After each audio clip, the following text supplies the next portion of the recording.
all right. Can you make my hair look like this? Oh, man, what you want to make your hair look like that for? See, that's the problem with y'all today. Y'all don't know nothing. Will you let the man tee you off? You yap worse than 6 barbers. Welcome back, everyone, to another episode of the Your Barber podcast. I'm your host, Matt Balad, a.k.a. Matty Blades on IG. This is going to be episode number 40. If it's your first time joining the show, welcome. Hit that subscribe button and like if you would. The Your Barber podcast was made to inspire and relate to the everyday barber or person, and we always invite on a guest to share their barber story. And today's episode features a guest out of Columbus, Ohio. He's inspiring day in and day out. You may have seen him on Instagram as Jimmy Fadez. His name is James Fulton. Ladies and gentlemen. Stories of my pain. Felt naked because I laid it all, my glory and my shame. Caught fire just to have niggas ignore me in my flame. Welcome to the show, James. How's it going, man? Good, brother. Thank you for having me. Thanks for making the time, man. I understand it's your day off, but it's still a busy day for you, right? Oh yeah, we don't stop. We don't stop. We don't waste any time. Absolutely, man. Yeah, I found you on Instagram. I may have seen you in the past before, but this time around I saw you and I'm like, man, Jimmy would be great for the show. I witnessed you cutting hair in a wheelchair in the barbershop. And so that kind of sparked my attention a little bit. And then I saw a different situation where you seem to be maybe at your house or in a suite situation where you have a structure. Yeah. And so I reached out. You said, super down doing the pod. And I, further investigated a little bit. And, I kind of got a glimpse of your life right now and a little bit of your past. And so, just right off, just set the tone. Introduce yourself, James. Let people know where you're at and where you're from right now. Yeah, I'm Jimmy Fadez. Real name is James Fulton, like you said, out of Columbus, Ohio. I was paralyzed in a weightlifting accident. I was squatting in the gym like any other day, and my spine just decided to give out. And I was cutting hair before the injury, and I told my social workers I wasn't going to do anything after that. So I just continued to perfect my craft after my injury, and I'm blessed to be able to do it still. Absolutely, man. I mean, a lot of people see your situation. It's just super inspiring to across all communities. So yeah, man. I mean, it's super brave what you're doing. And yeah, dude, I mean, you're killing it right now. You're doing good things, and your ascension keeps skyrocketing, I feel like. So in the little time I've kind of witnessed what you're doing. Yeah, bro. I just want to show people that the mind is so much powerful than what everybody could ever believe. It can take you to places that are unspeakable. Absolutely, man. Yeah, I want to talk a lot about mind state on this pod for sure. Before we do, always getting kind of to an opening segment called Just an Observation. And it's always like a observation in the shop or just in the industry in general.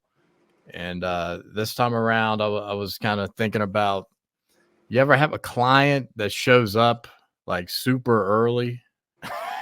Yeah, bro. Like an absurd amount of early. Like, why? Yeah.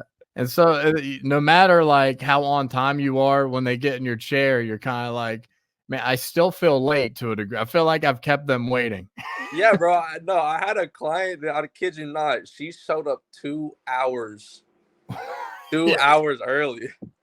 I know it feels weird because you have a connection with every client.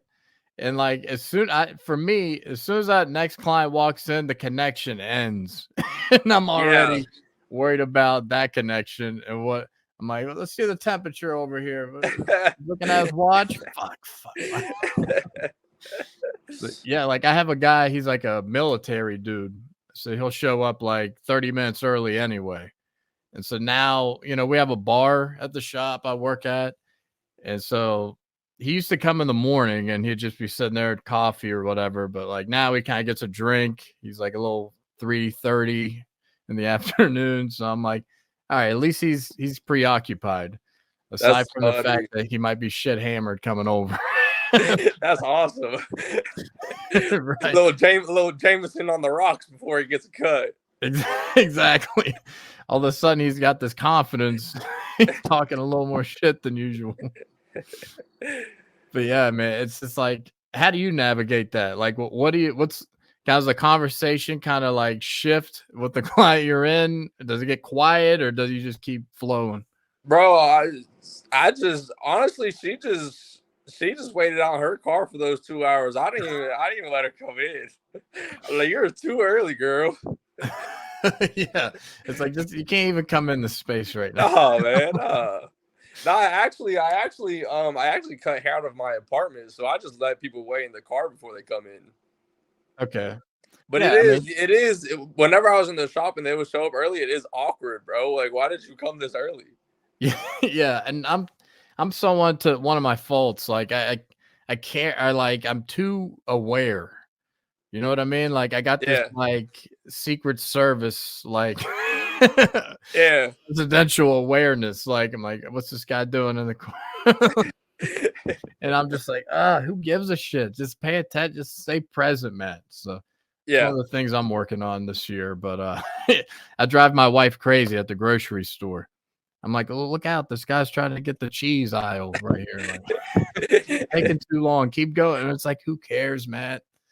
So, yeah, those things bother me. I don't like it either, bro. I don't like it. There's just at least show up like 10 minutes early.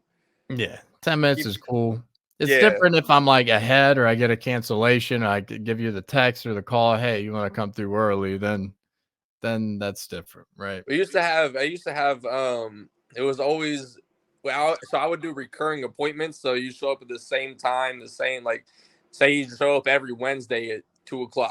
Yeah. So I would have like two people on the same recurring schedule back to back, so they would get to know each other. So every time, say Jonathan came in, and then Richard came in after, it would all be a good time. Everybody laughing, having a good time, just because everybody knows each other now after a few weeks. Hell yeah. Yeah, once you get the recurring schedule, that's legit. Yeah. Some clients, they don't even mess with technology. You're just like, show up at Friday at 10 a.m. every time. Yeah. That's your spot. Yeah. Used to have one of those. I moved around a little bit. I'm from West Virginia originally, like what Morgantown. Part? I was up near Morgantown. Okay, I'm from Wheeling.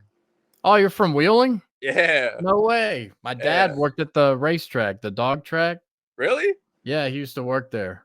Word. Okay. That's cool. That's crazy. So are you familiar with like the fish market and all that? No, not up there. Like no. The only time I was up there, my last high school football game was played against Wheeling Park, and we just got our ass handed to us. They're good, bro. They don't mess around. Right. So that was my only time there, but my dad would drive back and forth to work up that way. But I met my wife in Morgantown, and we moved out to Arizona in like the Phoenix area. 3 years there. I got my barber license out there. Then we moved to PA because her first gig out of school was up in Northwest Pennsylvania, like Erie, that area. Yeah. And then COVID happens, messes everything up with the college. So now we're in Atlanta, Georgia, and we're here to stay. We're done moving. I'm tired of resetting my clientele every 3 years. And so we bought a house. We got a 5-year-old daughter. We're kind of cemented right now. Finally.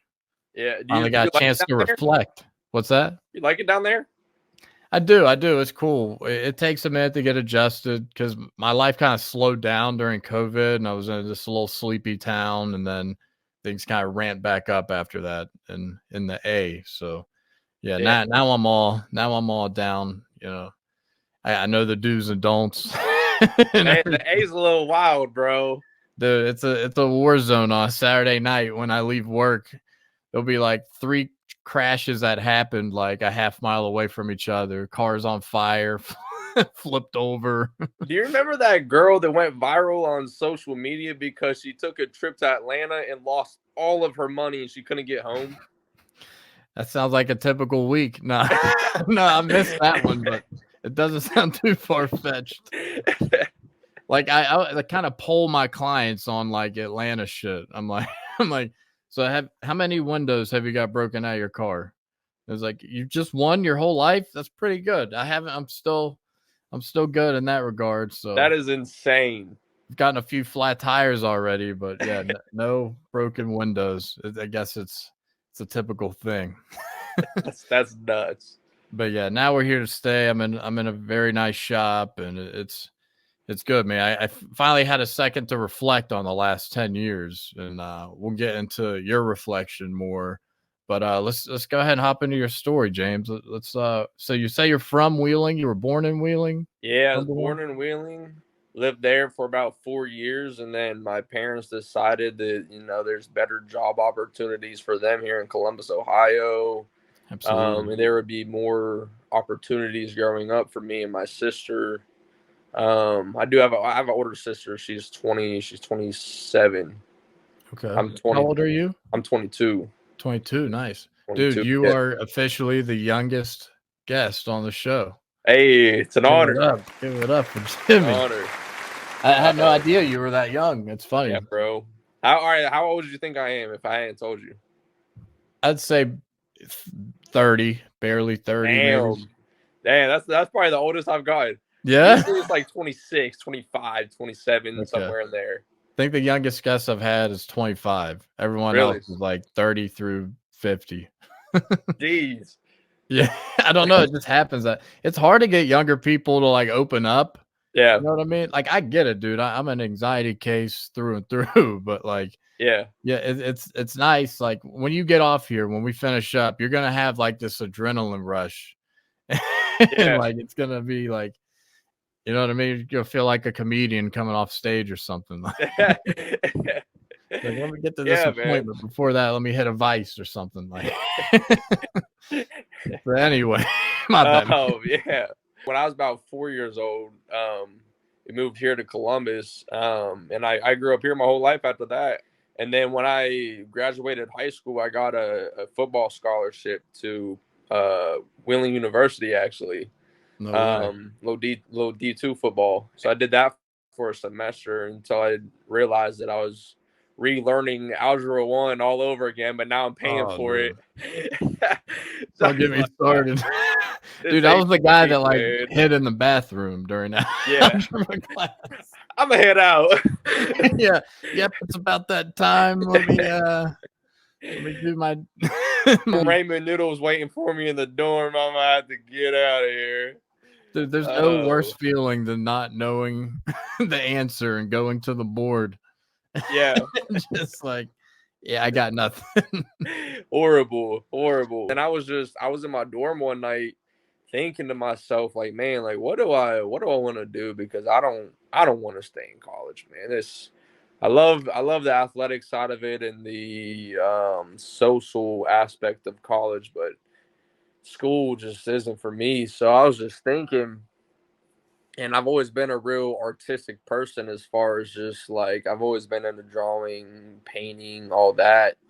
And along with always being in the barber shop and growing up, I used to always get the designs and stuff in my hair. And I was like, man, that's pretty cool. Like maybe I can make a career out of this. And so obviously, you know, before you start a career, you start thinking about like what kind of money it's going to bring. How's it going to do for me financially? So I just started kind of thinking about what my barber would have been making growing up and stuff. I was like, yeah, like this might be a pretty decent career. Like I can maybe make something out of this. Yeah. So, how early did you go to the barber shop in your youth?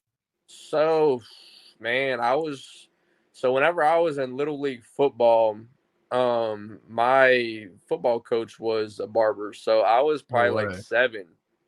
That's awesome. Yeah, he started doing like there's no better kind of direct influence like a football coach, right? Yeah.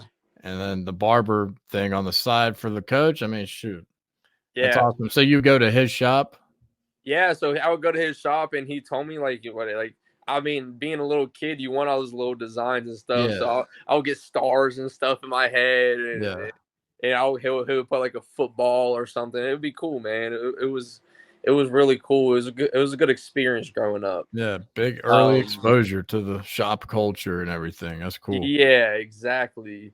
Before him, actually, my dad used to cut my hair, and I used to love John Cena, so he would give me the Cena haircut. Yeah. The high fade. Yeah. Okay. Nice. It wasn't really faded out though. It was Nah, just yeah. more You like do a what you can line. do. You do what you can do with the tools we got in the crib growing up, right? The Con Airs, or Yeah, bro. It was the not wall good. consumer grades.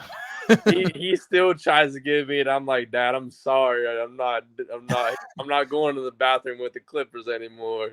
That's tough. So you got the football scholarship, but what was your major in college? It was exercise science. I wanted to be a physical therapist. Dude, same here. Yeah. There's that little like just crossover. You're like, okay, I played sports. What should I do going into college? Like, I think I could be a physical therapist. It's ideal, bro. I mean, Yeah. you're not sitting at a desk all day. You're still dealing with athletes and all that. So Yeah. it's pretty ideal for an athlete to do that. Right. Still helping people. You're good. Still Okay. helping people, you know. Yeah. Yeah. Oh, yeah. I mean, every athlete's been through injury, so you can, share your experience and help people out. That's nice. Yeah. So the algebra was part of the curriculum. That's what took you out. Yeah, bro. Algebra, I was gone. Same. It's hieroglyphics, dude. I was like, what is this? Come on. Bro, I did that freshman year of high school. Why am I doing a freshman year of college, bro? This ain't making no sense. I had to take summer school in algebra 2. Algebra 1, the coach or the teacher was like the ex-basketball coach, so he didn't give a shit. Yeah. He just got you through. So you're thinking barbering could be the thing. What was what was happening next? Man, I'm kind of the person where when my mind's fixed on something, I just do it. So I just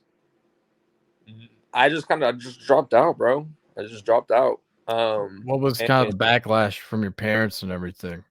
My mom's very supportive. She's a mom, you know what I mean? She's like, oh, whatever you want, you know what I mean?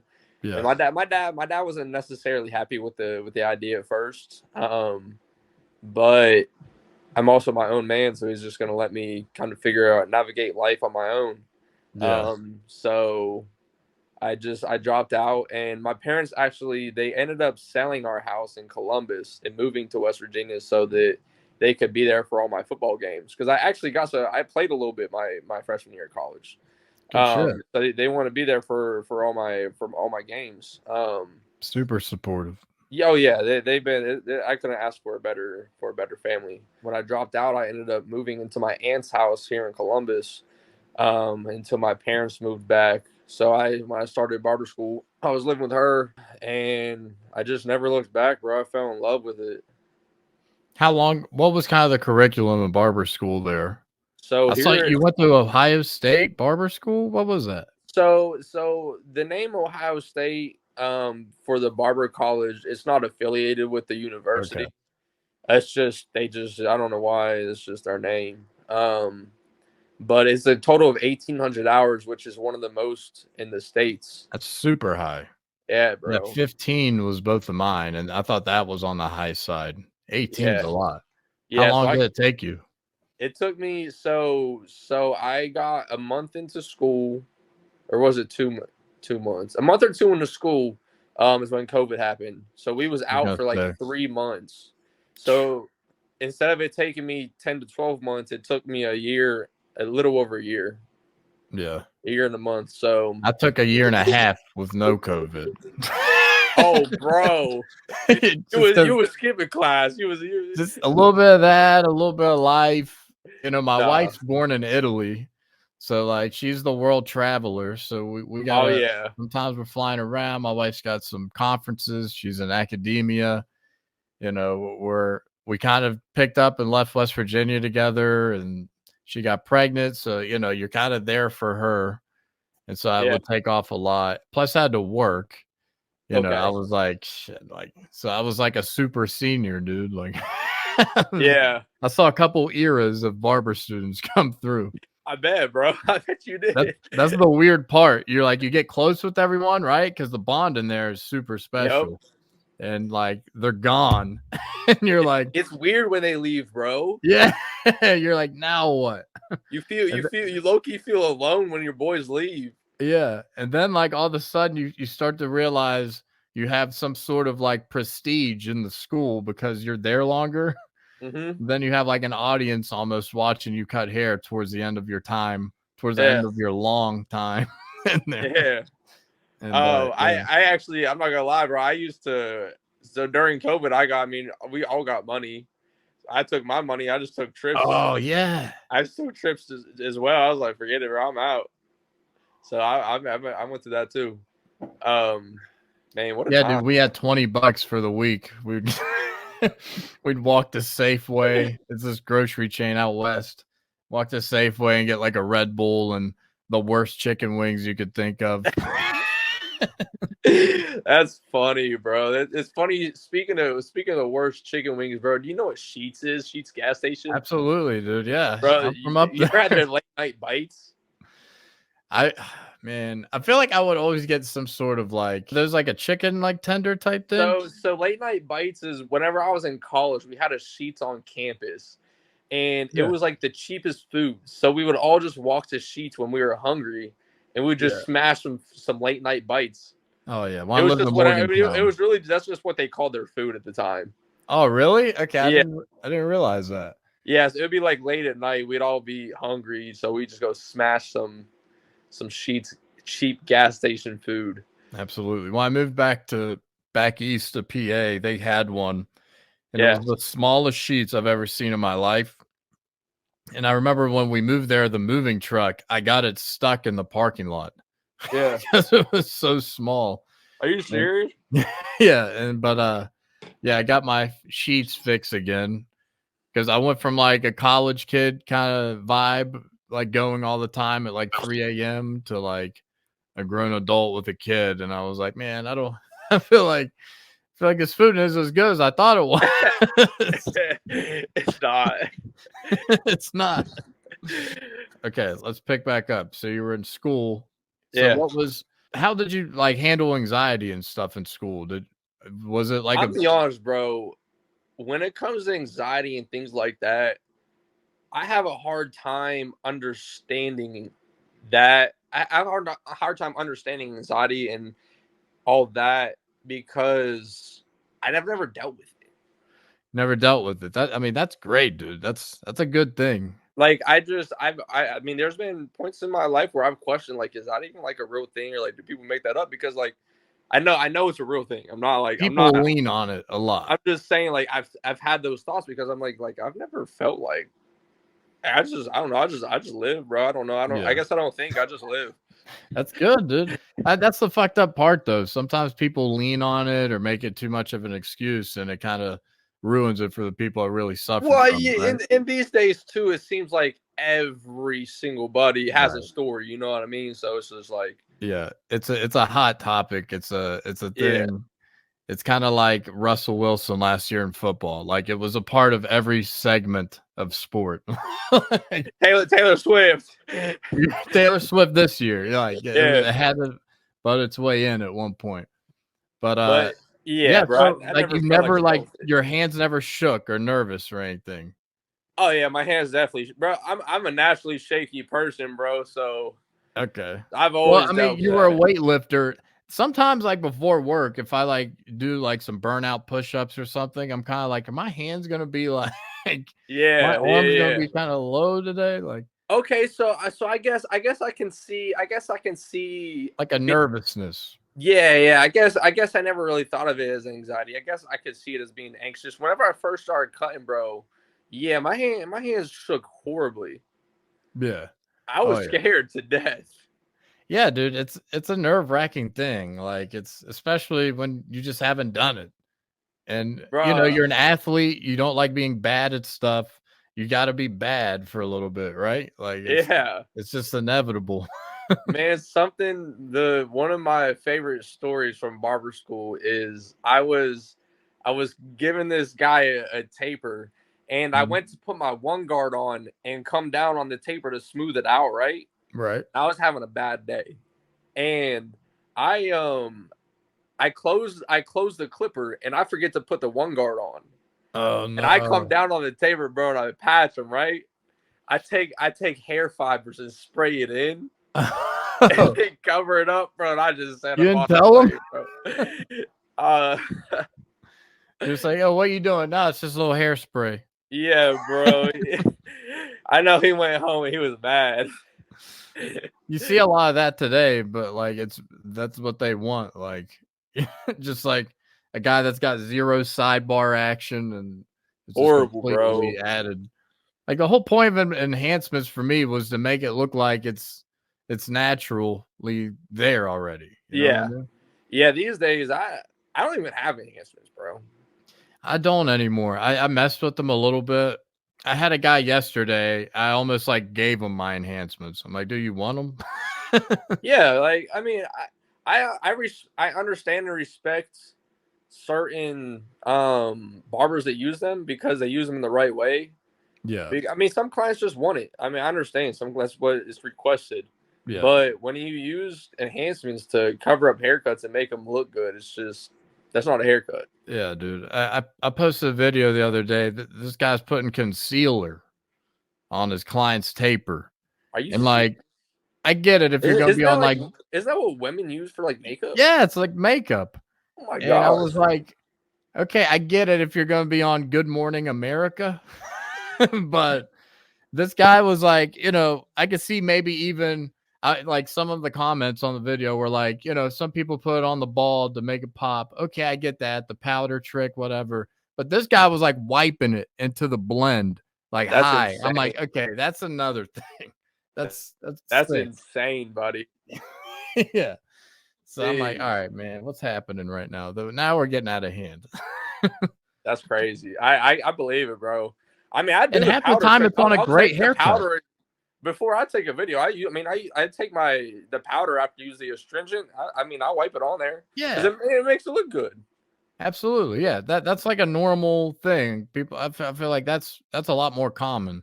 Once you're getting into the concealer, and then half the time it's a great haircut already, and you're like, what are they doing? I'll be honest. I give a lot of thanks to my buddy Eli that I met in barber school. He was like he was there probably like halfway. He was probably like halfway through by the time I got there, and he's the one who really taught me how to cut hair. But I feel like I met him at the right time because if I would have went to barber school later and seeing how these barber students are now, bro, the barber school I went to, they all just spray enhancements on. So I'm thankful that I went when I did and met the people that I did because they taught me the right way. They teach you how to lay that groundwork. Yeah. Before the enhancement. Yeah. So that's funny. You touched on something I wanted to get into eventually. Kind of like what barber mannerisms have you recycled? Like what'd you kind of take from different barbers that you use? Because like I take so many things from each and every person, I feel like, and make it my own, you know? So to go back to Eli, he's the one who really taught me how to cut hair in school. I feel like me and him have a very similar style of cutting hair because I've learned most of my stuff through him. And then just little things like just watching Bazio on YouTube or Faded Culture on YouTube. Just taking little pieces from those two as well. But honestly, I feel like I have also my own unique way of cutting hair. A lot of the time, leading up until recently, I had a bad habit of digging too hard and pressing too hard into the hair. And then I just learned recently that if you just lighten up your hand a little bit, it makes it so much easier, bro. Oh yeah. But I feel like it's a difficult question for me because I feel like I never really thought of that, honestly. Like I brought one up. We have like assistants and stuff in our shop that sweep hair and answer the phone. and like greet clients and stuff. And one of them is going to become a barber. He's trying to become a barber. And I gave him, I'm not a big Babyliss guy. I've always been an Andis guy through and through. Okay. And I got those new Babyliss FX, the one with like the interchangeable charger. Yeah. So I got the one, the FX1, I guess, right? Yeah. So I got that, and like I hate the guards. And maybe it's set a little wrong, but like they're so loud, the guards, when you close them. Yeah. And so I'm just like, Malcolm, do you want these Babyliss premium guards? And he's like, yeah, dude, take them. But I was talking to him about that, and that's what made me think to bring this up. But I'm like, dude, you gain something from everybody. Like it's like, No, you I'm really like, do. just like little things, like I tap my scissors on my comb, on my carbon comb, to like knock hair off. Like I didn't do that before I worked in that shop for some reason. Okay. I grabbed it from Miguel next to me. Like, yeah, no, for sure. I learned how to cut hair off of it was the magic clips at first, and then I feel like whenever my haircuts really started getting better during schools, when I got the gold Babyliss, the original FX ones, or what, yeah. because it has the notches, so I was able to stay more disciplined. Yeah. Oh yeah. In the haircuts. Like actually clicks. Like yeah. Instead of getting lost in the lever, I kind of knew where I was at. No doubt. Did the school like kind of have a kit to supply you with in the beginning? Did they have recommendations? They supplied me with corded masters and cordless magic clips. Okay, so they had a nice little mix. That's kind of like, yeah, my school was heavy Andis wall for sure. At the time, Babyliss didn't really break through yet. This is like 2017. Yeah. And like our barber school instructor would trash them. She'd be like, I know they look pretty, but like they don't cut the same. And I'm like, all right. So like that kind of set me back on Babyliss to start with. Now they're crushing it for sure. I'm a big JRL guy. See, I got introduced to JRL. That was the first time I tried to stray away from Andis. Andis to me is like the company you always come back to.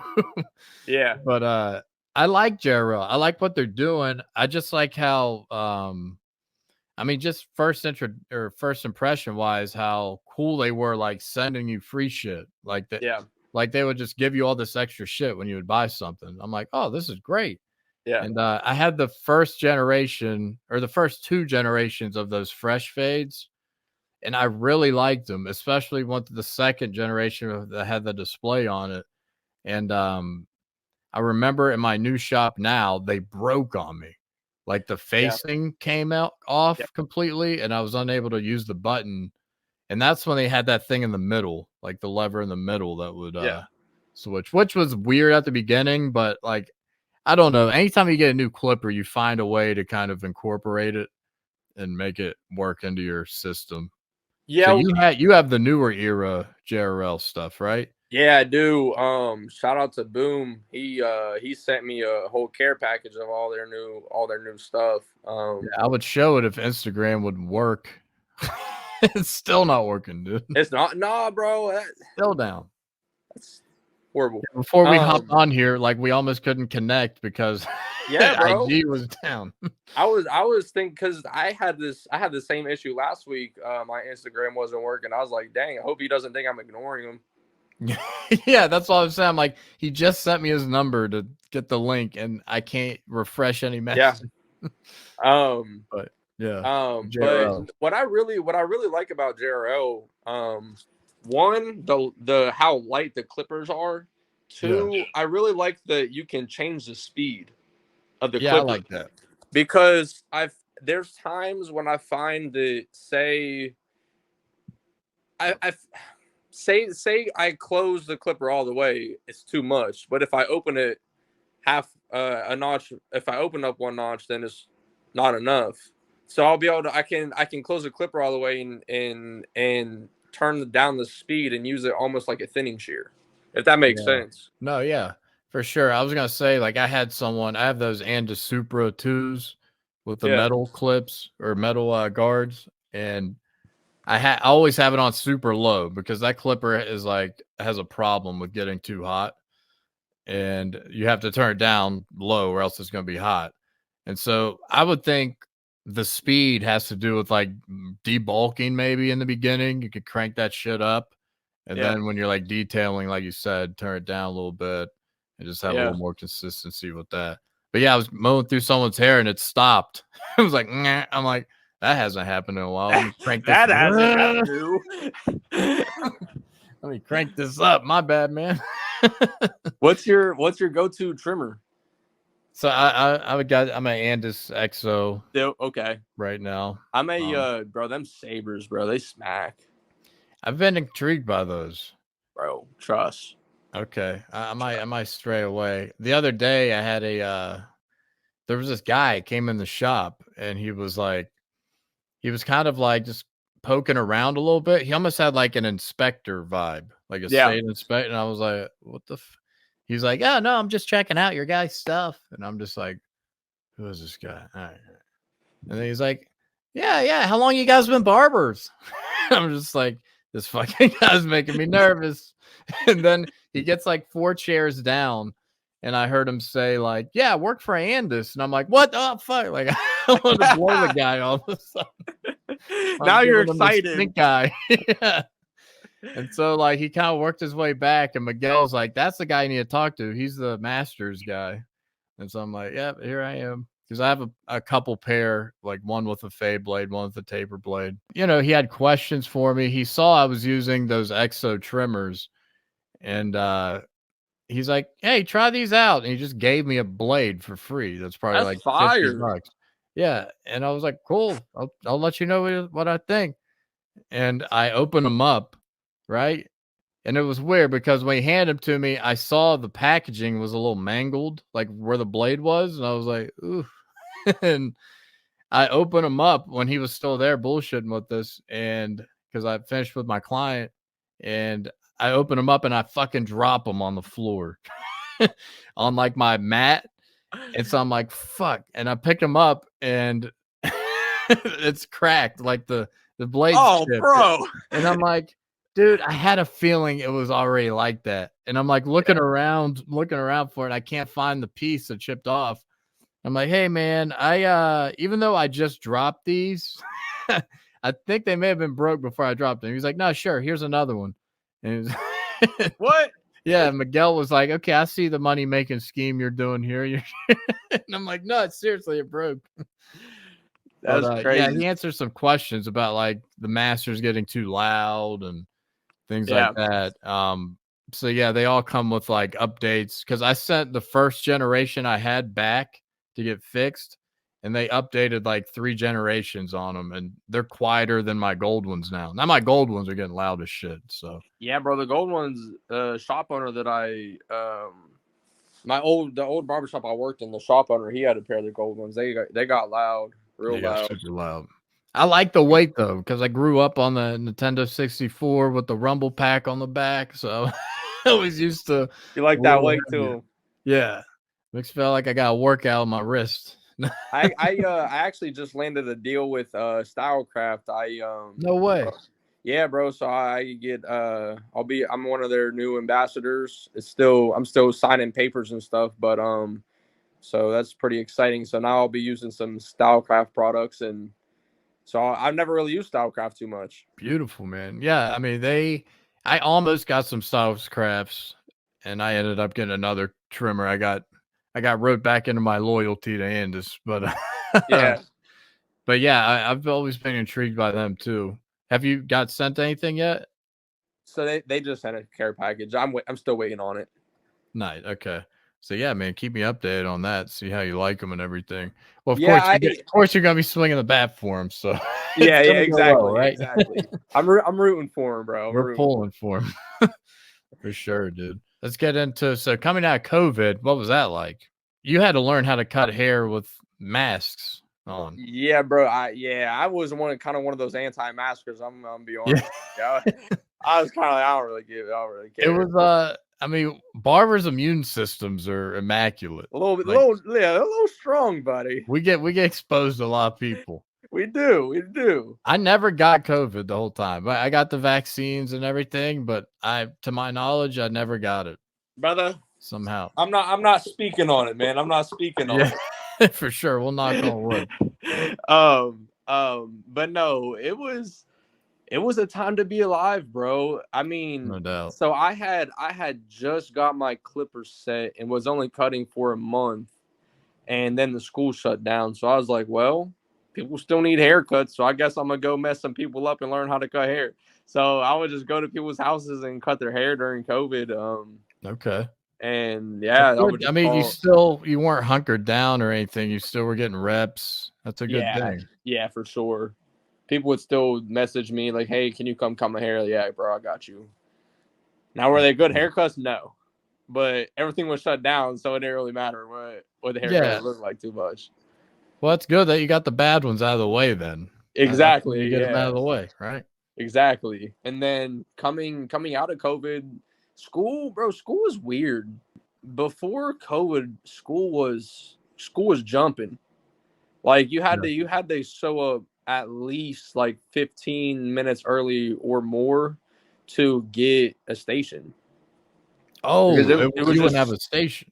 Yeah, bro, it was slammed. Like you had to there was people who would genuinely argue and fight over stations. So it would like rotate around your spot. Yeah, it was first come, first serve. Wow. So if you got a station, you got a station. But if not, then you're kind of, I don't know if I'm allowed to cuss, but you're shit out of luck. No, you're definitely allowed to cuss. Anything goes on the Your Barber show, man. Right.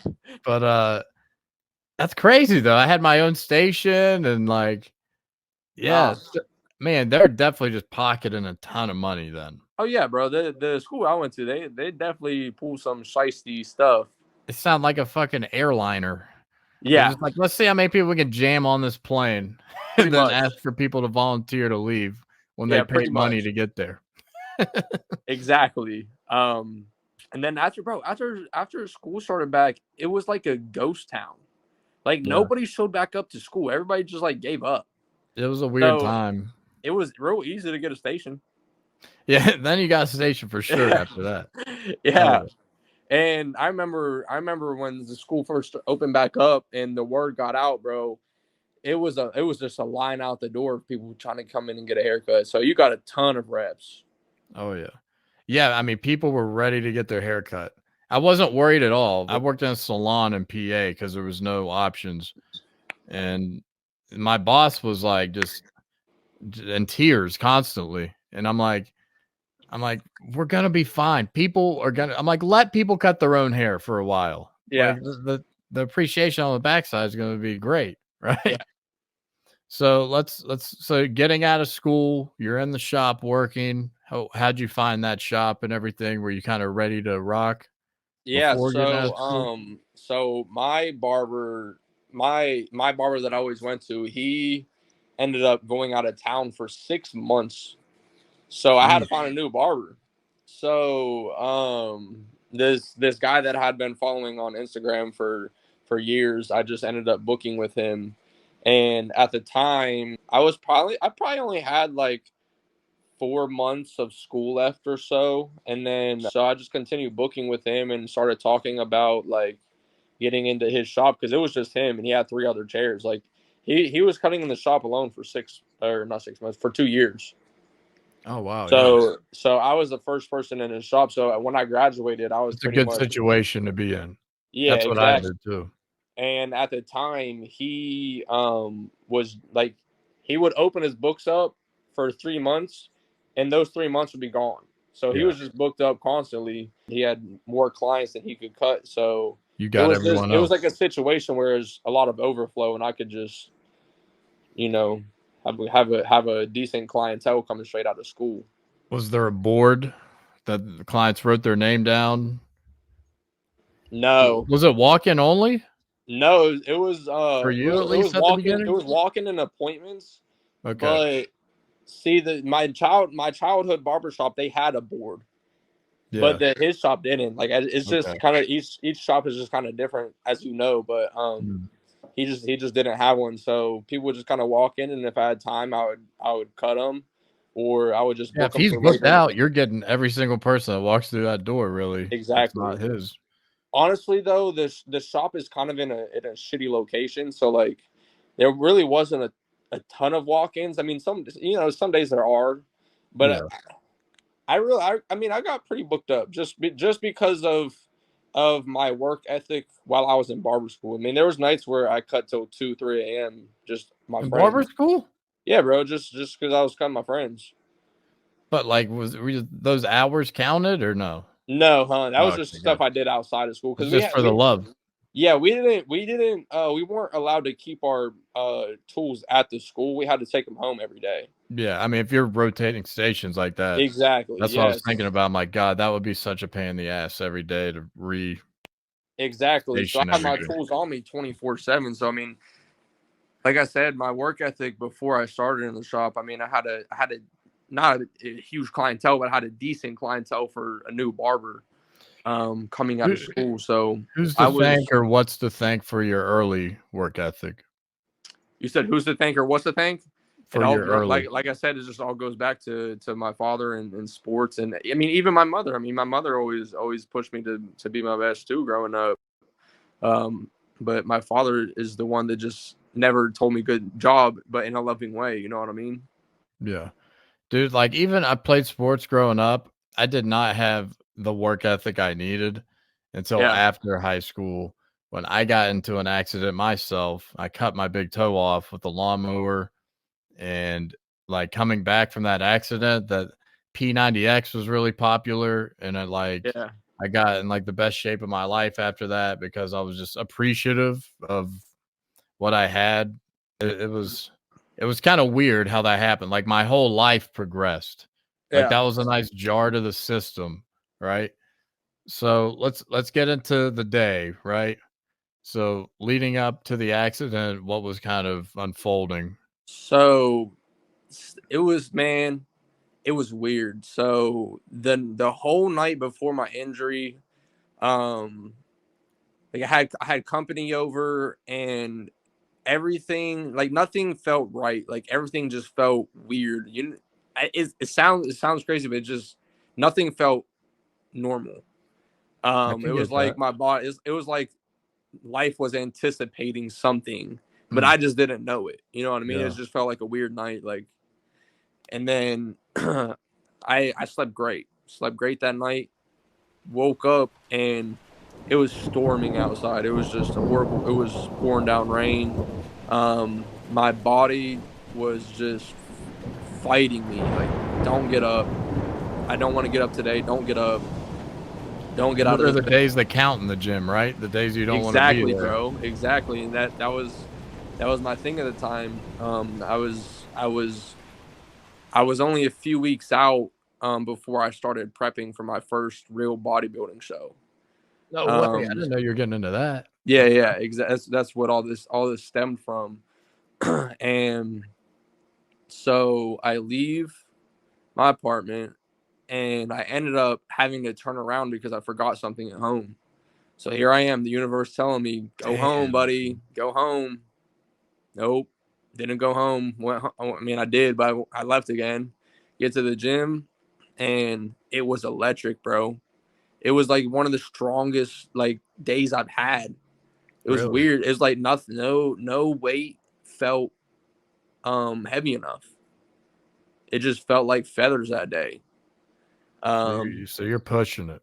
yeah, bro. So Not I hard. mean, I'm on my final set, and then next I do my first rep, go down, come up, easy. Go down, get halfway up. Next thing I know, I just collapse. Mm. Did you get Weird. like pass out or No, I just remember, bro. I gave remember. out? I remember every single second like it was yesterday of that whole day. Mm.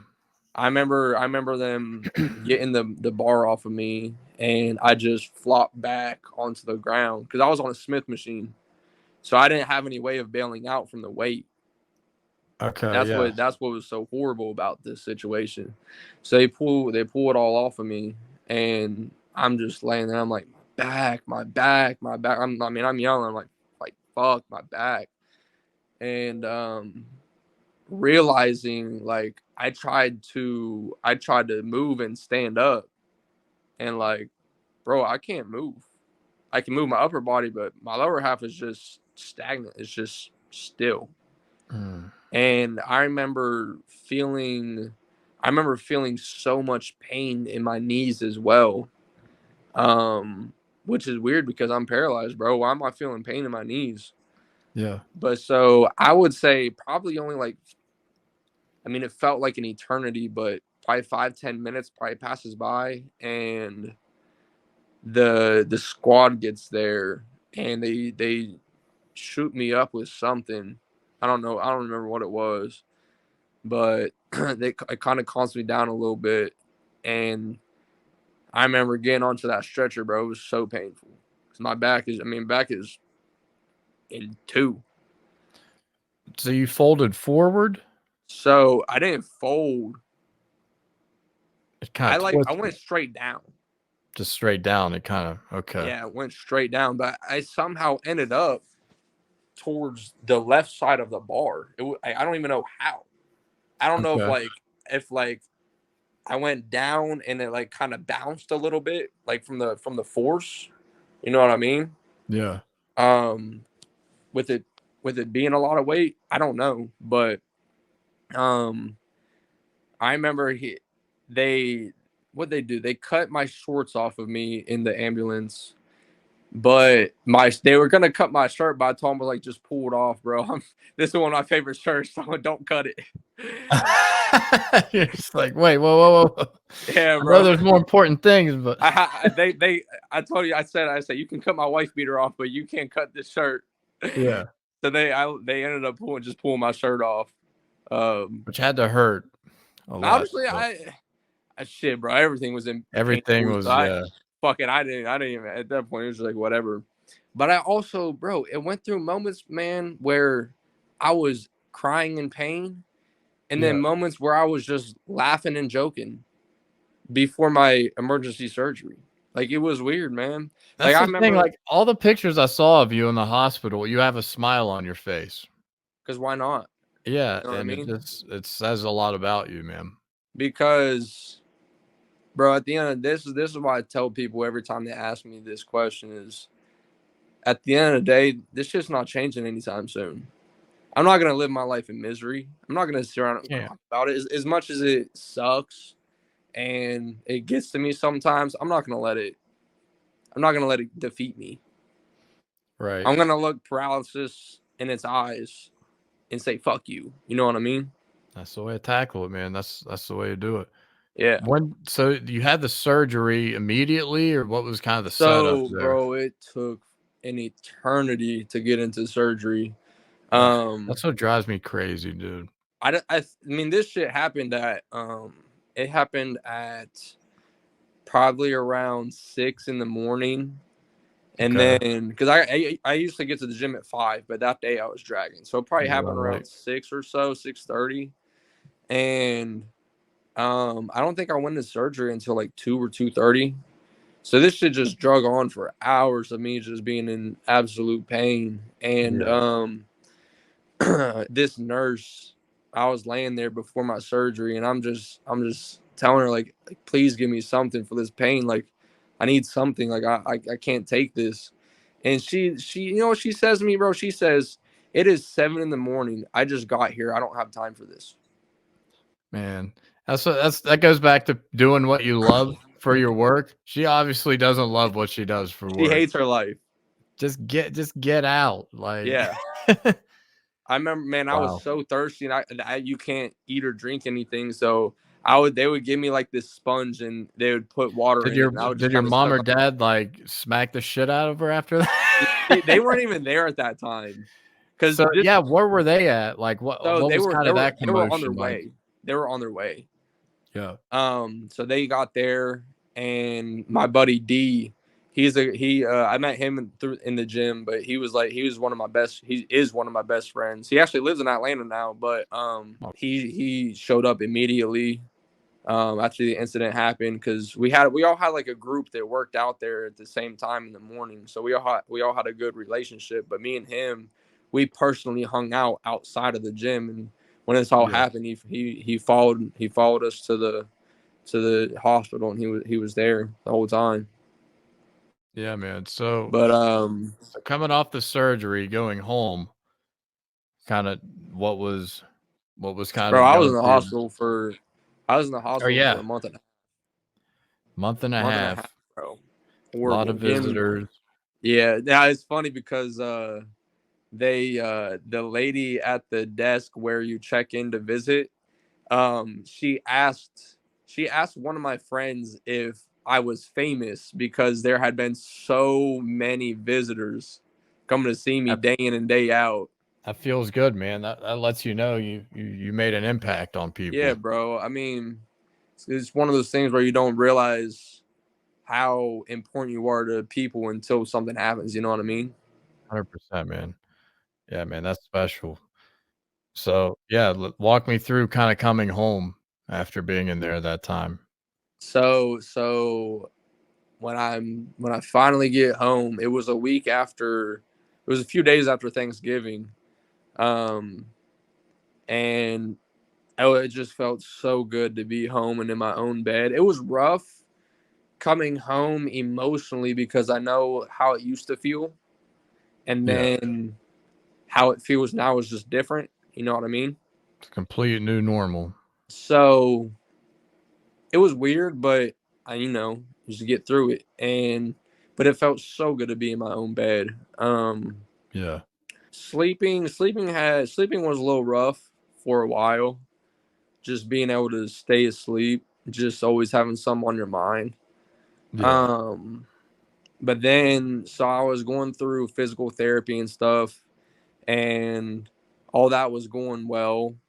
And then I go to get scans done on my back to make sure everything was looking okay with my back.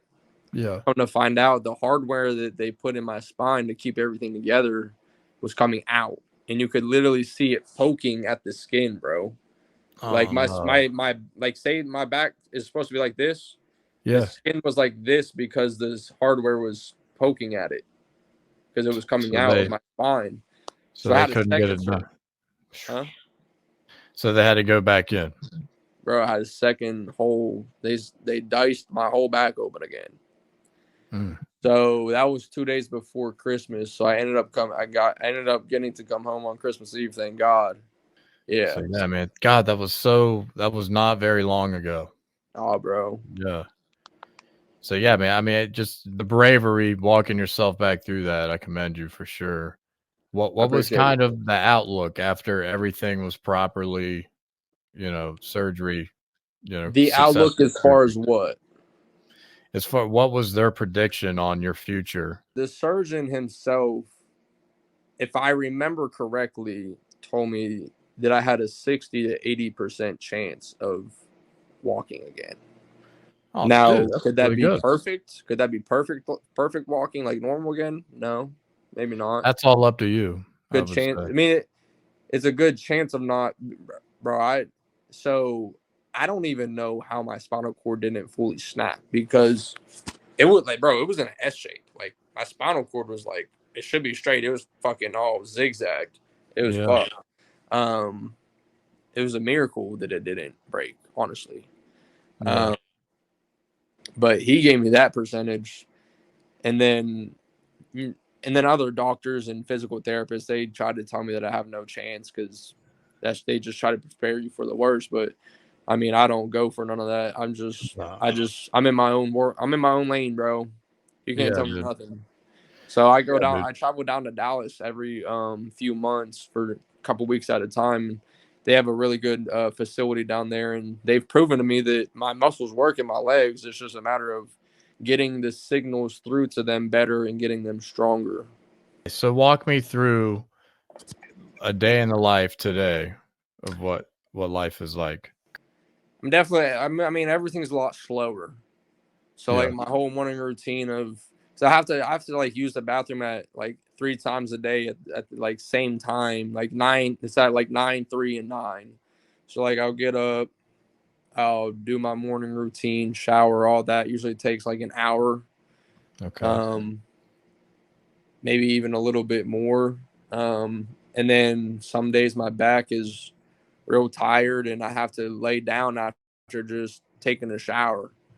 And then I'll get dressed and get my leg braces on and cut my clients for a few hours, and then I take a break and use the bathroom again, take my meds and lay down for a little bit, and then I'll cut my last client or two, and then usually have dinner right after I'm finished working. And then nowadays I just edit content and post it, and then if my body's feeling up to it, I'll do my own rehab at home too. But it all just depends on how I'm feeling, to be honest.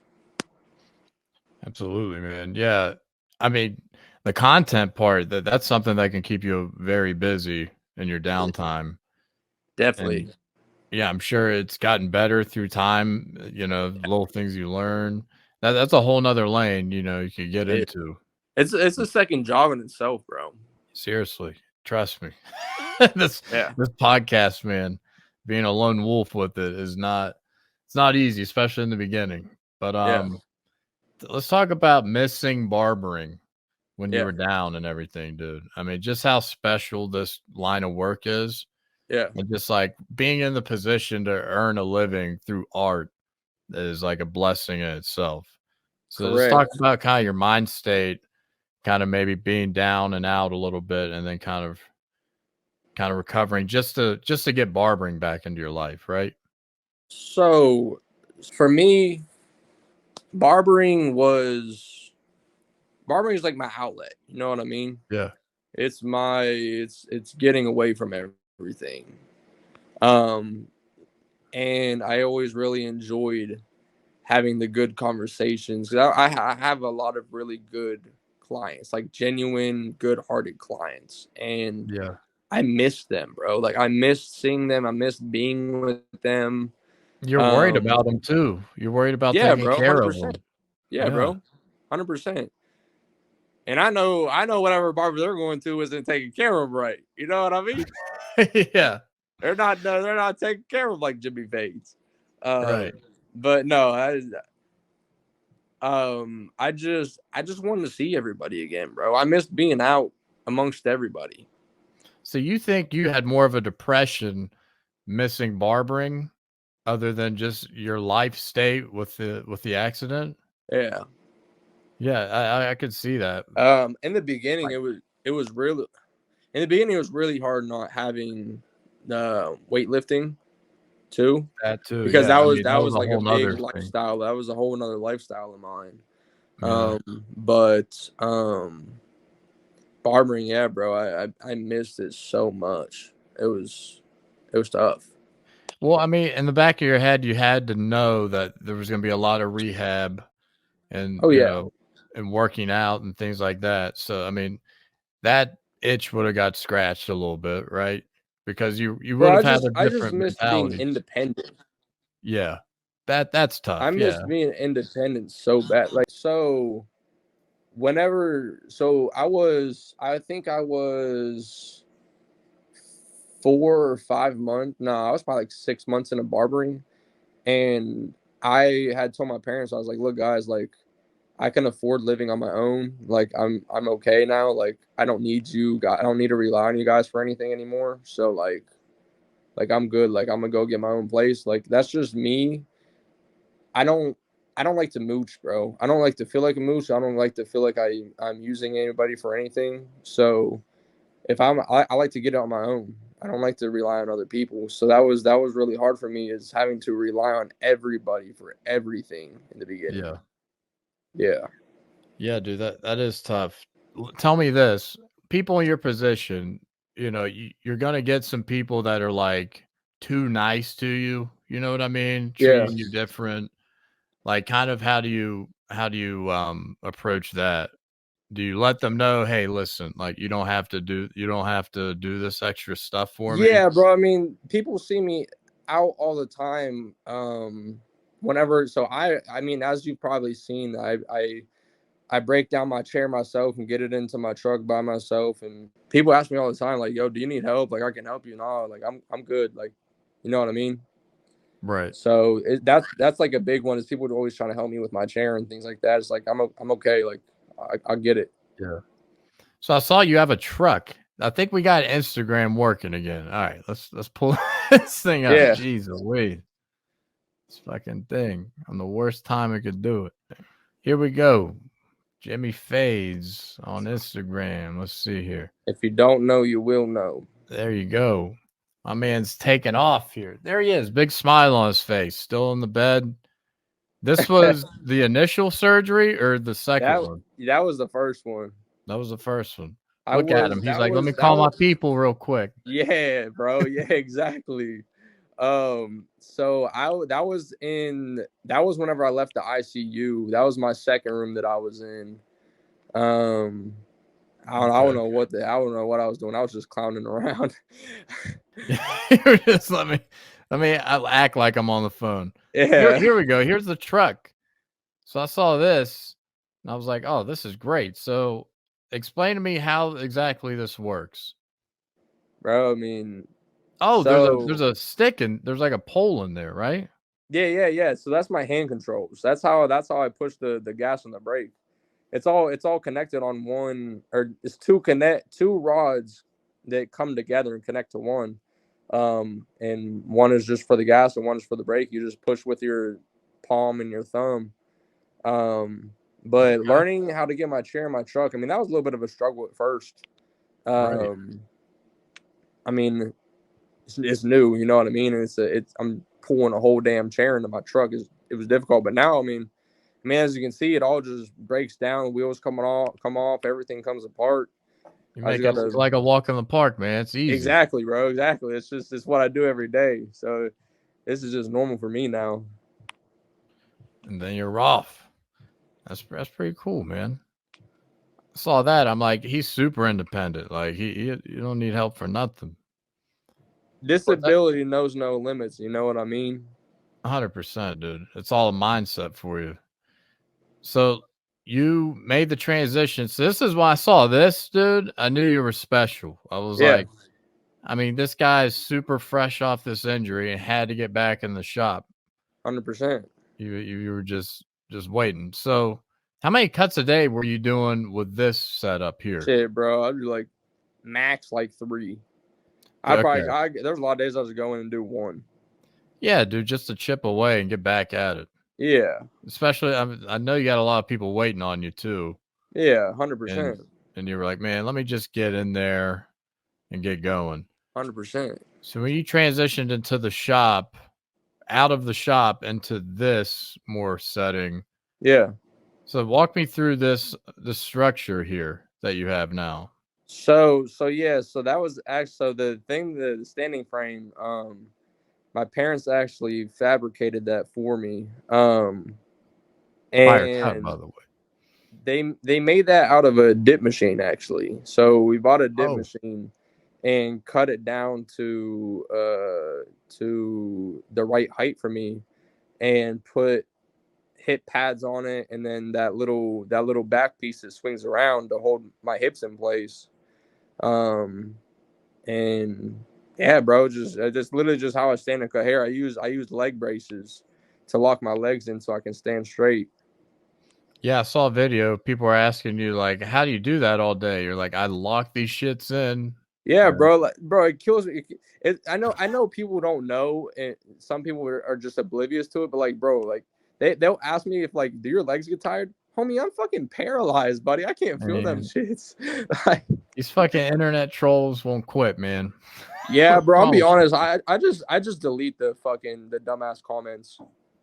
Seriously, dude. People will say like, "Oh, I'll just run off without paying." Like, all right, bro. Like, man. God will get you, buddy. Like, you're not invincible. Remove that negativity. You don't need any of that. I've made some real good connections through this, bro. It's really a blessing, and it feels so surreal. Dude, think about it. You have a responsibility now. Yeah. You know what I mean? You're inspiring people at all levels of the barbering world. Like, even the disabled community. Like, yeah. Like, you're giving people new hope. 100%. With your situation. Here's 100%. just a normal way you have to navigate through. What's going on here? I leave the shit muted because the music sometimes will. I'm asking. Bro. Do you think a hot dog is a sandwich or a sub? Oh, you're just kind of going through a daily thought. Bro, I'm just yapping. I'm just yapping away. Sometimes you gotta make the content just to make the content, right? Absolutely, man. So is it a sandwich or a sub? Bro, it's gotta be a sub. Yeah, I'm gonna go to Subway Because, bro, it's one of the comments. I don't know. It might be a category in its own. One of the comments had a very good point. They said it's a slim hoagie. Slim hoagie. You know what a hoagie is? I love a hoagie, man. Yeah, hoagies are the shit. We know where we're from. Yeah, we know what we know hoagies are. Most people don't know what that shit is. Right. So let's talk about this a little bit. Your day after work. Bro, my back is gassed. So this is the part people don't see that you're showing, and how, this is great. You're showing this. Yeah, I just want to be real transparent with everybody and let them see what my life is really like, because I mean, a lot of people only show the good on social media, and social media is fake a lot of times, and I just want to be a realist, bro. I want to show people the good, the bad, the ugly. It don't matter what it is. I don't really care. I'm an open book, and if you don't really like what I have to post, then just don't look at it. No doubt, man. Be yourself, and that's all you can do at the end of the day. So you got some dope capes here. Yeah, bro. I got my own Jimmy Fadez Barber Studio capes, man. That was really exciting for me. That's dope. It's really I have some merch that should be delivering today. Okay. What are we talking? Shirts and hoodies, brother. Ooh. Sign me up for something, man. Bet. We can make that happen. I wish I want to buy a hoodie, but the summer's coming. It gets hot as shit. Yeah, here. Bro. I thought about that. So I might have to get the t-shirt, but I mean, either way, I'll check them out. I might have to get a hoodie too. I almost said hoagie. I have to get a hoodie too. Yeah. I got you, bro. I might hook you up with something. I'll hook you up with a little something. Nah, man, I got you. I'll support. So, like, talk about your clients. I mean, just a random topic considering the clients. Like, a lot of people in this go after the fast money. Right now, a hot topic is this. What's his name? Breed Baza. Mm-hmm. You know that dude? Yeah. That guy can do like 26 haircuts in like an hour. Whatever. I don't know, bro. I don't. I'm gonna be honest with you. I don't know how he does it. I respect it. I wish I could cut that fast and still be like a good haircut, but I just can't. Yeah, dude, like that's the thing too. I mean, the relationship building part of it, that has to be diminished in a way. I feel like honestly, your clientele, you set the tone for your clientele. You know what I mean? Yeah. He built the clientele he wanted to build, and it's a crowd that wants his clients like to get cut in 10 minutes. My clients enjoy sitting there and having an hour-long conversation. It's just to each their own. You know what I mean? No doubt. That's what I was wondering. So, which one's more important? You think the relationship? So you lean towards the relationship building more than for me, yes. Because one, I really enjoy my clients. Like I truly like I look at a lot of them as friends. Yeah. I hang out with there's a decent amount of them that I hang out with outside of cutting hair, and I mean they even though we're considered friends outside of the shop, they still come in, they still tip me good, and I still make my money. You know what I mean? That's what's hard when someone shows up too early. No. But no, yeah, that's the way I've always approached it too. You have to it's like a friend, what's up, man? Like, how you doing? Like, when everyone's not like that, I understand that, and you have to just do what makes the most sense for you. But yeah, I'd say that you're going to retain a lot more clientele across the whole board, in a standard situation than you would just shelling them out, saying 2 words. What do you want? All right, thanks, bye. Yeah, like that's not really sustainable for most. No. So yeah, I mean, the relationships are everything, man, and that's For what sure. you missed when you were out for 6 months and Yeah. getting that back. I mean, I was out a month when I moved to Atlanta just because of the license situation, transferring everything. Mm-hmm. And dude, that was like a depression I hadn't had in a while. I was just like, man, like this gets taken away, man. We take it for granted sometimes. It's, You know, I feel like the passion for barbering is kind of like something that's died off a little bit. This is an industry of love, bro. yeah. It's not all about the money. You know what I mean? I mean, No. I'm probably one of the cheapest in the city. I only charge And $30 for a haircut, 40 with the beard. 30 bucks, okay. I Like, mean, that's a different strategy, but if you're loving what you're doing, you know what I mean? That's another popular thing right now. Let's charge yeah, as much money as humanly possible and have, 4 clients a week and, and just yeah, like bro. I and know, just like barbers that one in specific that I know, he charges $65 for a haircut. what It's what just, kind of market is he in? Is he in the same city as you oh and yeah, he's in everything? Columbus. He's in Columbus. Okay. It's not in an area that would call for a higher price point or anything like Nah, that? It's the no, same honestly, fucking no. okay. It's in the area that I grew up in, Okay. so I know what the market is, and it's just like it's just one of those situations where people just want it for the money, and you got to do it for the love, in my Right. opinion. No doubt. Yeah, it's all contingent on where you're at too, a lot of it. But I Yeah. mean, the skill's got to be there. Oh, yeah. Honestly, in the shop I work in, that's what we charge. We charge 65, but the rent is 14 Yeah. grand a month. We're Yeah. in Yeah. Midtown Atlanta in the heart. Like that's just kind of what the environment brings, right? But your cuts are also good. You know what I mean? Yeah. And if I ever went by myself or something, I would probably stay in the same area and charge the same prices. Like I just kind of lucked out in that Yeah. area. But when I was cutting in small town PA, I started at 22, I think, and I worked up my way to 30, and haircut beard was 40. So yeah, in that kind of market, yeah, that was a fair price for me. I mean, all my clients were working in machine shops and like, Yeah.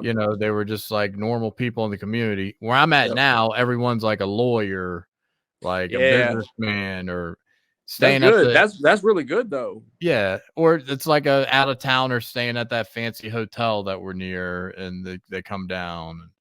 Yeah. We get lucky. We get people from the movie industry sometimes. I never knew Atlanta was like this big like movie hub, like for the film industry, because Yeah. apparently it's cheaper there.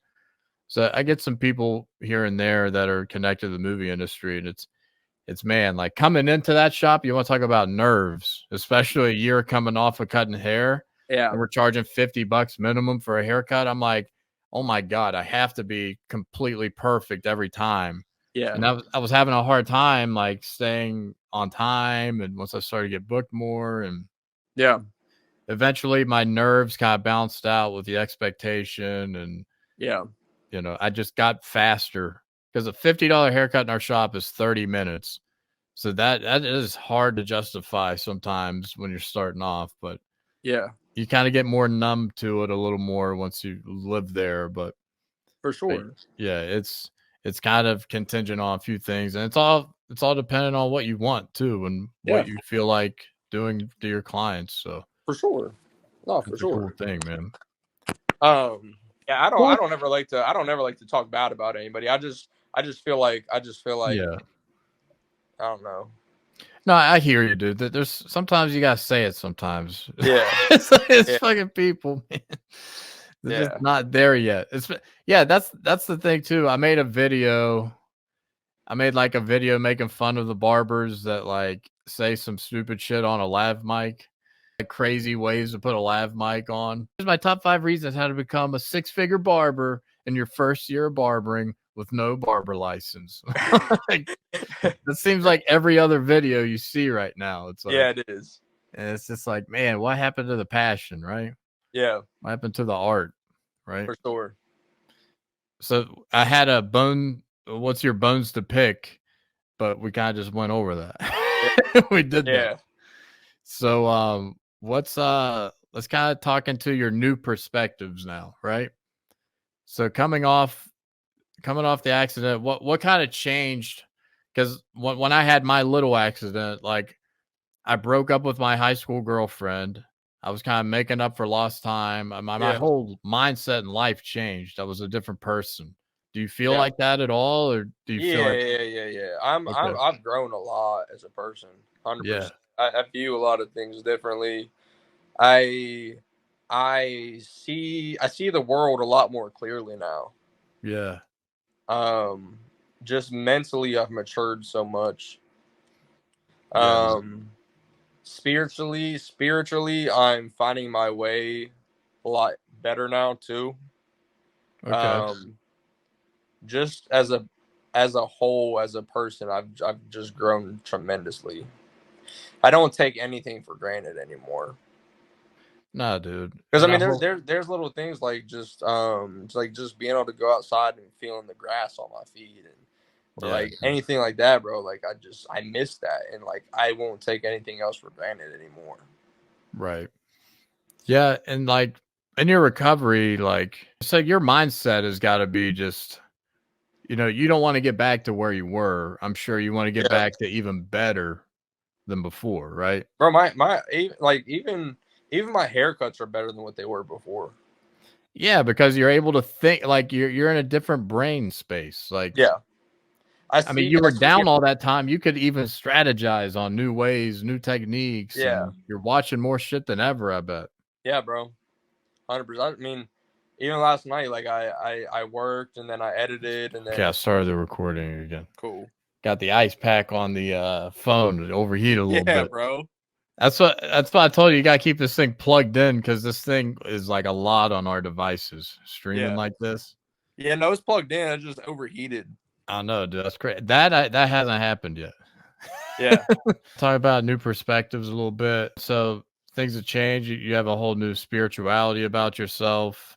I mean, 100%. so one thing we talked about a little bit before we went live. I mean, not to throw like your dad under the bus or anything, but it's part of fatherhood too. Like he never said good job a lot, right? Yeah. Now, I'm sure he grew as a person as well throughout this whole matter. Would you Mm-hmm. say that? Yeah. I would say my whole family has, honestly. No doubt. It's a shock to the system, man. No doubt Yeah. about it. And do you give yourself more credit now? Do you say good job to Do yourself? Because that's important, dude. I mean, yeah, I definitely do. Honestly, I just thank God a lot, bro. Honestly. Yeah, dude. And there's a lot of people telling you that it could have been worse, right? You couldn't be Yeah. here to this day. Bro, I mean, And I could have lost the function of my hands. You know what I mean? Like yeah, it could have been so much worse, but I'm still here. I'm still able to perfect my craft and still do what I love. So I don't really complain too much. were you ever weird about your hands prior to this? As far Like, as what?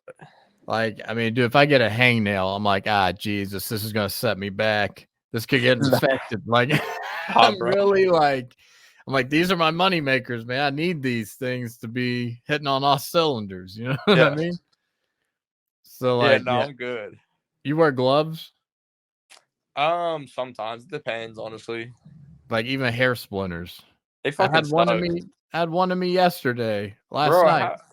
I have one under my nail right now, bro. I don't understand how that ever happens. Sucks. And when I pick it out, I still don't think it's like, I'm like, this can't be a hair. It is. Like, Yeah. it's different, man. So we'll do a couple quick fire questions real quick. So let's go first cut of the day or last cut of the day? For as far as Just what would you prefer?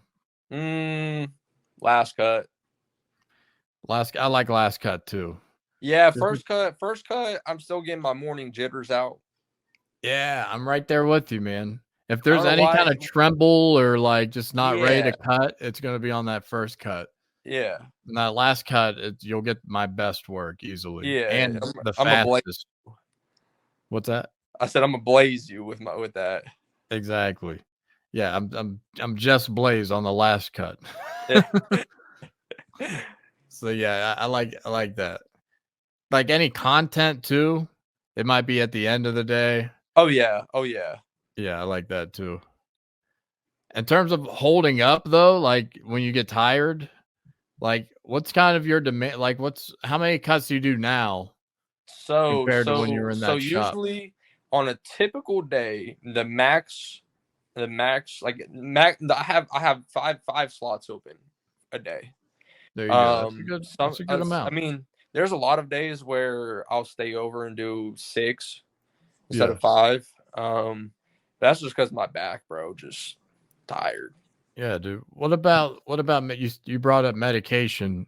So Yeah. how are you able to kind of balance? Like, do you try to take Yeah, it at the end of the day or first? so I wake up in the morning. So like I said, so I'm on a 9-3-9 schedule. So like 9:30 in the morning, I'll wake up and take my initial meds, and I'll use the bathroom, and then three Now, use o'clock comes pain around. medicine or just like Yeah, okay. so this some that I don't usually talk about just because, and not because I don't want to talk about it, but because I just don't like people. I don't want people to feel bad for me, but I also don't. Yeah. It doesn't bother me to talk about it. I suffer from hypersensitive nerve pain, which is where my whole right side of my torso it's basically like it sends false signals to my brain. So like anytime like I touch my skin, like it actually like it physically hurts. So like Some super sensitive. it feels like I have a really shitty sunburn 24/7. Mm. So I take pain medicine for that, muscle spasms, and that's really it. Yeah, the muscle spasms have to be a thing. Yeah, so a lot of paraplegics, they have issues where their muscles, like, or not their muscles, their legs will like spaz out and like shake and stuff. Mine don't do that personally, but like I get cramps in like my abs and my back and stuff. So I take Ooh. medicine for that. An ab cramp's tough. Dude, horrible. So since you're on that schedule of using the bathroom, like staying hydrated, like I know like that last cut of the day, sometimes I'll forgo using the bathroom and I'm not drinking a ton and I'll start to cramp up a little bit. Yep. Because you're on that schedule, do you have to kind of monitor your Yeah, so I liquid mean, at intake? 3 o'clock is when I take my break, since that's like the time that I'm supposed to take my meds and stuff. Anyways, I just dedicate that whole hour to me taking my meds, using the bathroom, and then just honestly just laying down and giving my back a break for it for a while until 4 o'clock comes around and my next client is ready. Nice. Outside of barbering and outside of your rehabilitation, what personal life stuff do you kind of try to fit in? Man, I just like to be out, bro. I like to be out. I don't go. I've never been a person that goes to the bar. That's never been my gig. I mean, have I gone out to the bars and clubs a few times? Yeah. What, like any other 21-year-old kid would do, but Yeah. I just like to go out to eat, go to the mall. Um I like to go. We have a nice like park downtown that I like to go to, just hang out at, roll around. Um just things like holistic things like that are just good for the body, good for the soul. No doubt. There's my guy in the mix out there right there. Yeah. It's on the move. I saw I you're was at a concert. that was yeah, so I went to the Morgan Wallen concert. Okay. That's what that is. The I think I picture, remember that tour. bro, it was so much fun. I, If you like country music, bro, I highly recommend.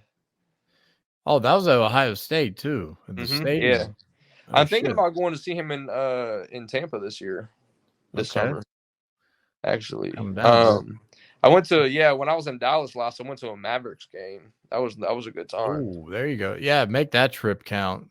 Do a little Yeah. something extra.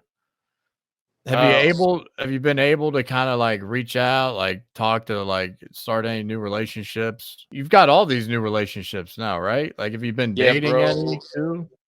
You said dating? Yeah.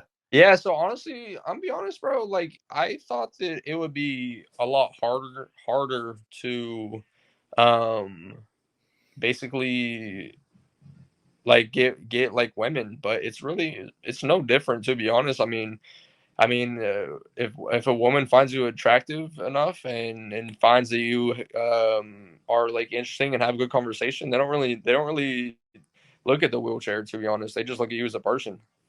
So I mean, Yeah, yeah, I mean, I definitely go out on dates.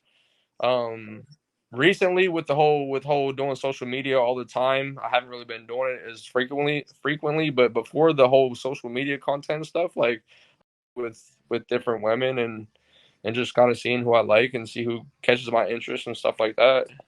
I was gonna say you're getting some exposure right now, my man. Take advantage of that. Hey, Like, hey, I'm hey. single. I'm single. I'm just saying. Yeah, man. I mean, just your mentality says a lot about you, and that, I mean, that can be very attractive to Yeah, plenty for of women. sure. So, I I mean, appreciate it. just positive through the whole thing, man. Yeah. Yeah, dude, this whole thing's been like a darkness. Remember Aaron Rodgers? What did he say about his ayahuasca thing? It's like a Bro, I know darkness. Aaron Rodgers just be saying whatever these days, if we're being honest. What do you call it? A darkness retreat. Uh-huh. You was calling us that. So like you came out of the darkness, you're into the light now. But it Yeah. seems like you never really left the light.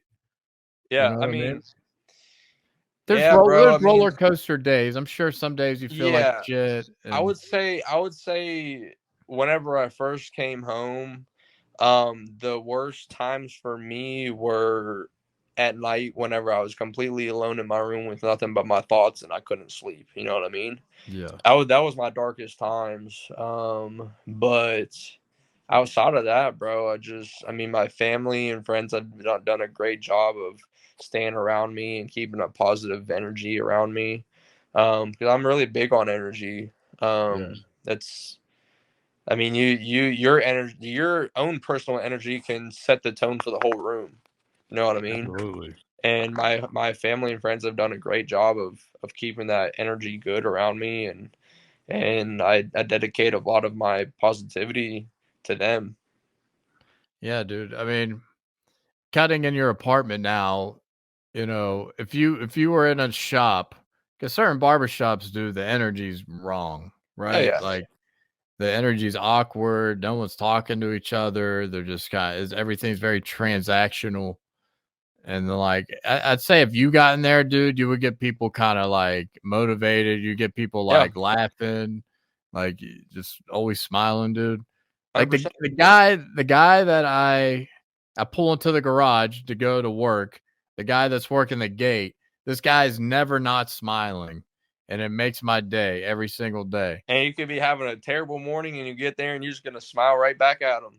Yeah, and I'm just like, man, this guy just changed my whole attitude. Like, Yeah, so yeah, yeah, man.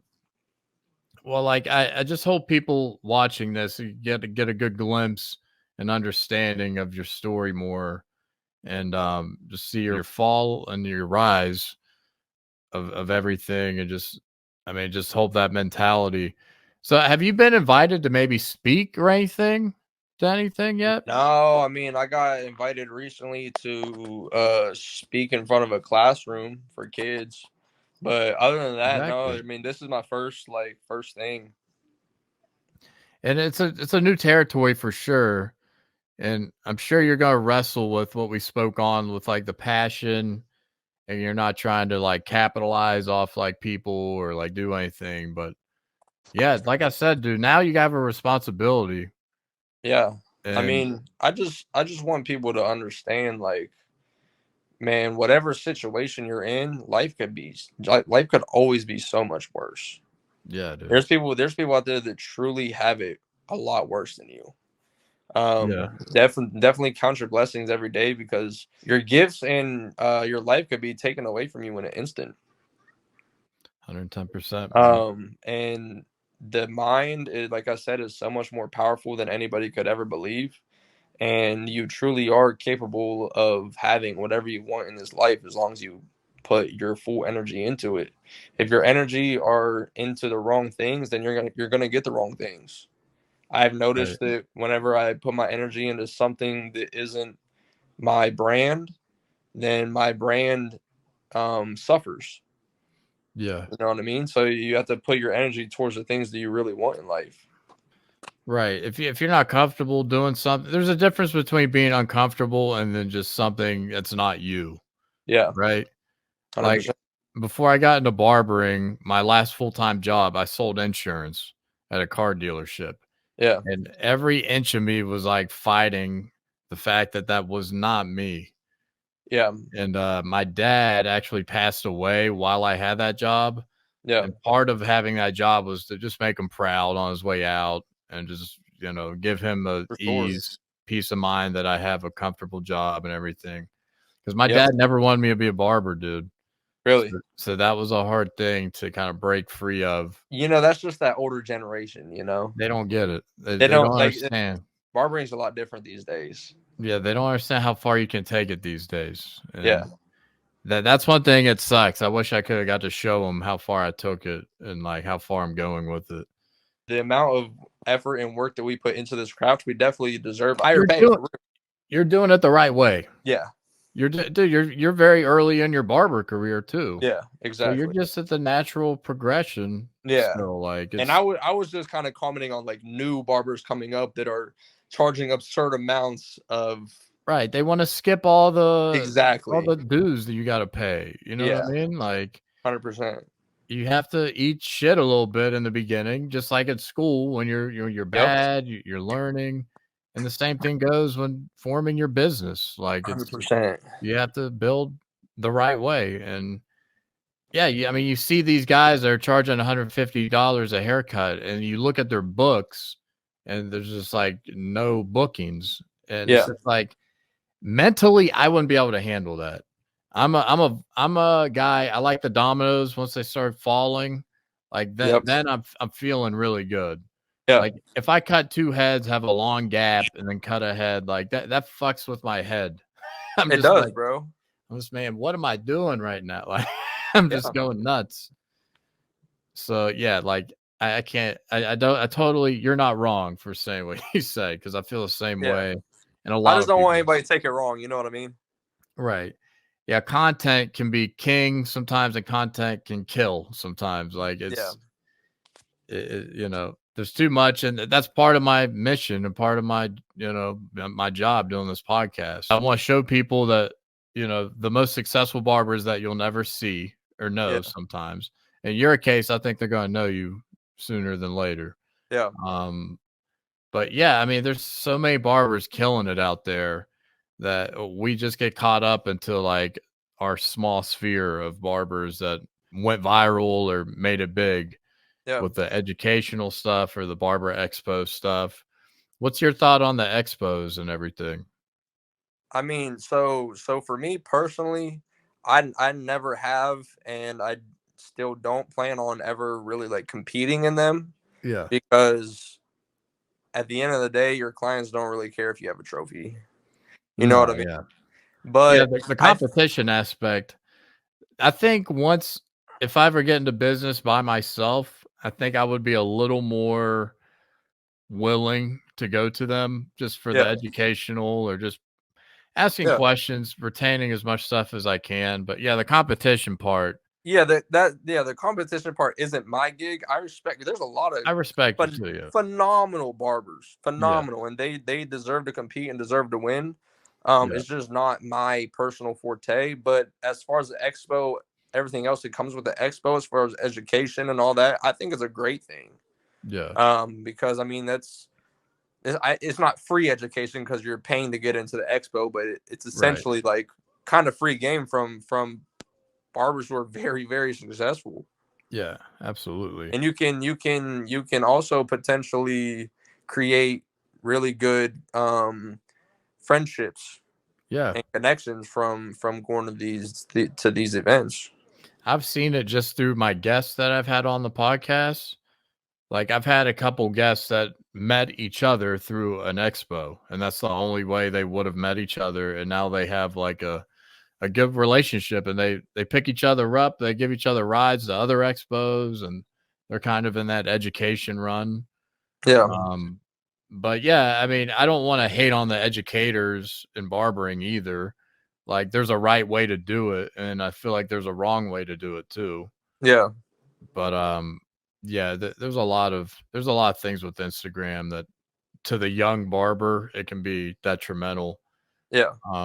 And I'm glad you being a little younger that you can see through all the bullshit and still stay true to yourself and inspire people like that too. Because you're inspiring a whole younger generation too. And Yeah, bro. There's not enough of your age range that, can see through the bullshit like that.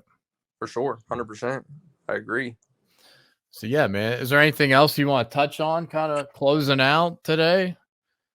Ma'am, I just appreciate you having me on and allowing me to kind of open my story up a little bit more.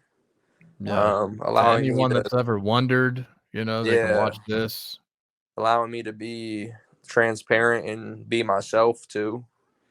I just appreciate all that. Hell yeah, man. I'll continue to follow you and stay in touch and root for you, man. I'm definitely going to get some merch. Yeah. And I feel some good things are coming your way, man. And it's because of your mind state, and it's because of all your positivity that shine through.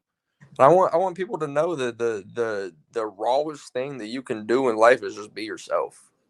Yeah, man. I mean, being, sometimes I can have imposter syndrome, right? Yeah. And that's kind of like moving around, not wanting to like befriend a lot of people because you kind of get a little distance moving around sometimes. Yeah. So you kind of like get to reinvent yourself a few different ways. But yeah, man, at the end, it's what you feel and it's what you do, and you know what's right and wrong. I tell my daughter that all the time when she fucks up, when she does something. I catch her like writing on the wall or something in her room. I'm like, you knew in your head that was wrong. So why did you do it if you knew it was wrong? Yeah. So we know these things. But yeah, man, I congratulate you on getting to where you've got to, and I'm pumped for you, man, to keep pushing. It's only up from here, buddy. It's all up from here, and you're going to be better than ever, man. I appreciate it.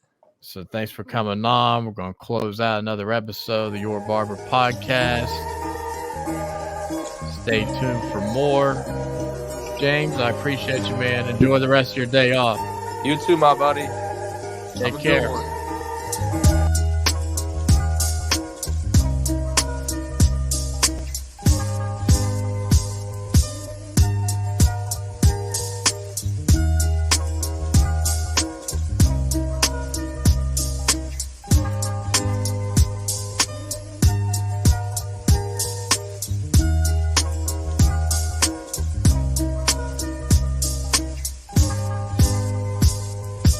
Thanks for watching another episode of the Your Barber podcast. New episodes come out weekly on Sunday. Be sure to subscribe on YouTube and follow us on Apple Podcasts and Spotify to be notified when new content is posted.